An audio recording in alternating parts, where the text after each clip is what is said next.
Dinudoro. Jimmy, pag binanggit mo ang pangalan na to, pag binanggit mo to, mamamatay ka. Lalo na kung makarating ka sa Pasay City Jail. Di tatagal ang buhay mo. The worst, Your Honor, sinabay niya pa pati anak ko. Alam namin kung nasaan yung anak mo sa Makati. Madali kidnapin yan. Your Honors, alam niyo po ba kung sino yung mga tao na ayaw niyang ipabanggit? Na halos doon pa lang gusto na ako sipain, bugbugin. Si Pulong, si Mans, si Michael Yang, at ang sabi niya pa, mga kaibigan niya ni Benny, Antiporda, magkakasama yan, hindi mo ba iisang pamilya yan? Palagi yan sa Malacanang. Official pa yan ng National Press Club. Si Michael Yang, doon ko lang din nga po nalaman. Your Honors, halos hindi ko humatansya na ang intelligence report namin ay doon palang validated na may mga trabaho si Michael Yang at ang kanyang kaibigan ng illegal na droga. Halos, sabi ko, Diyos ko, akala ko trabaho lang to. Your Honor, doon pa ako nag-isip, nanalangin, at sinabi ko sa sarili ko, para safety ako. At alam kong kaibigan ko naman si Colonel Asierto at malapit sa intelligence report namin, siya na lang ang dinisguise kong importer ng magnetic letter loaded with shabu. Your Honor, before the time nung ma-apprehend namin yung container, ni kasama akong si Hernan Abarrio. By the way, Your Honor, ang may-ari niya na Bicaba Trading, ang consignee na yan, ang may-ari ay tiga Calapan, Oriental, Mindoro. Meron akong kasama na tiga Oriental, Mindoro. Magkasabay, nalaman ko kagad kung sino si Mr. Bicaba Trading, Vidasto Cabral Barakil.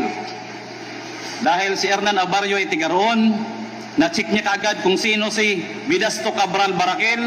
Ang pamilya ay nandun lang ang pamilya ni Hernan ay tiga roon sa Calapan City. Si Mr. Barakil ay nagtatrabaho lang bilang traffic enforcer sa Calapan City. Bago ko yan binigay sa PDEA. Inalam at kinausap ni Agent Hernan Abarrio. Umuwi, kinausap, tinawag. Pare, paki-confirm mo na lang kung meron parating or what.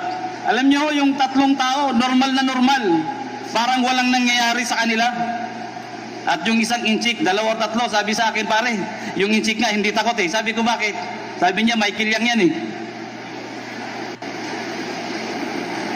Michael Yang yan, advance. Pulong. Kami hingi na lang ng tulong sa inyo, tulong yan. Wala pong kakwinta. Parang hindi po na, parang normal na normal lang. Na yung importation ay kay Mr. Bidas, ang consignee ay Bicaba Trading. Your Honor, yun pong tatlong yun, nakuha po yun ng PDEA. Invited by the PDEA or arrested. It was only presented once sa Senate. Umamin sa Senate na kanya yung kargamento, gamit. Pinakiusapan siya ni Mr. Ponichin. I'm sorry, Your Honor, wala pa akong copy. Nagaling po talaga ako sa Bucor.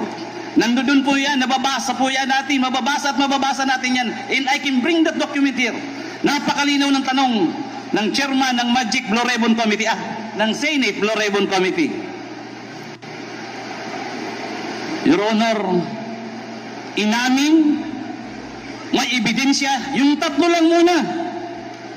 Bakit nila winala hanggang ngayon? 6 na time po ako nagsasuffer sa kulungan. Ang tukanga, double barrel, kunti lang na droga, kulong kagad, patay kagad. Nasaan itong tatlo? Si Mr. Vidasto Cabral Barakil,